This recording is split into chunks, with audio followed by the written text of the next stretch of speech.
The tricky trio. My favorites.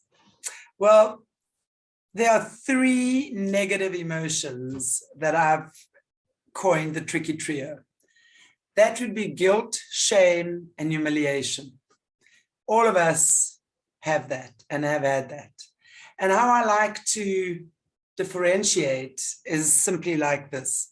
Mostly, okay, shame would be something that you have imposed upon yourself.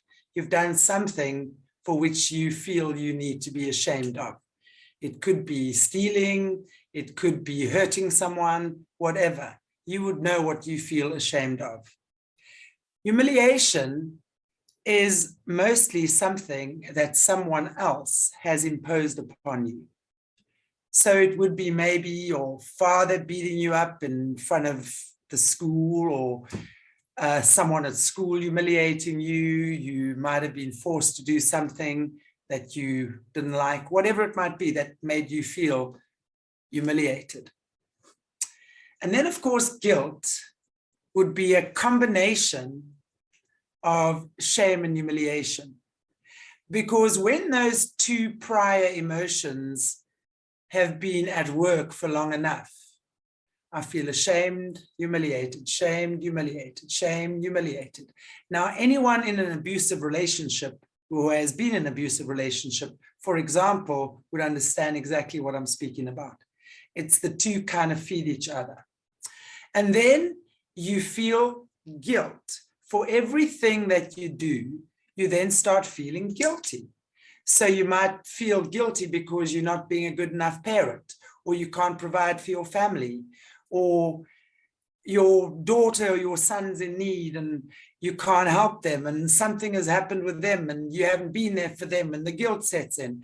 It just becomes the cycle. Everyone will identify individually to what that pattern has been about for you. So when we can identify these things, and the way to do that, again, is to step back. Understand that where you're at right now, you're in a place of being powerful. You're safe. If you're sitting watching this, you're safe, right? Take a pen and paper and write down the first incident in your life where you felt humiliated.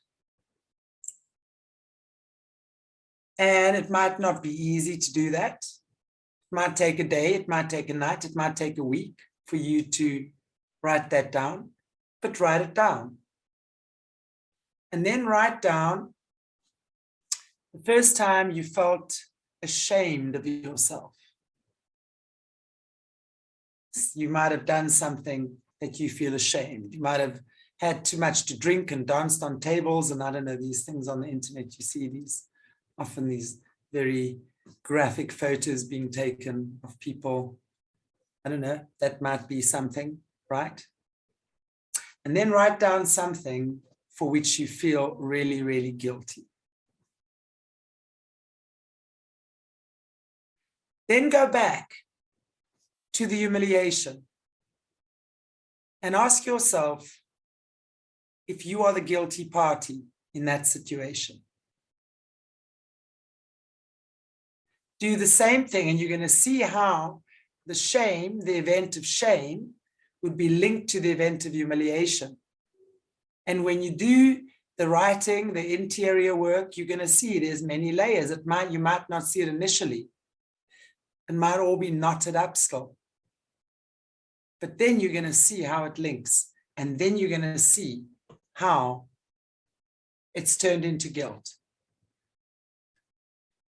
This process it's not going to take a day. So you might want to sit with this for a week or two, maybe even this month. I don't know.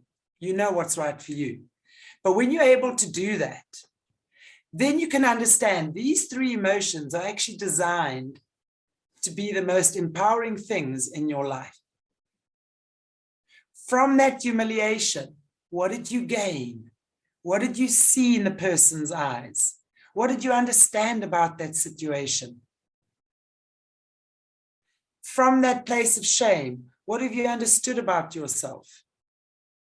What have you learned about yourself through that experience? And then that place of guilt. You see, guilt, the opposite of guilt, we live in a planet of polarity, is freedom, setting yourself free. Now, without much ado, you are able to set yourself free. And that guilt becomes a sense of freedom that you couldn't even imagine inside of you. And yes, once you get that, you might need to go and put something straight with people. You might need to talk. You might need to counsel. You might need some help emotionally. Or whatever it is you need to do, then take those appropriate steps. It's very empowering once you start looking at these things and start working with them. And if you need professional help or a healer or someone, make that call. Just make the call. It's very easy to have someone else assist you in these times. These are not easy topics we're talking about. I'm not saying this is easy, but I am saying it's very doable, and I am saying it's hugely empowering.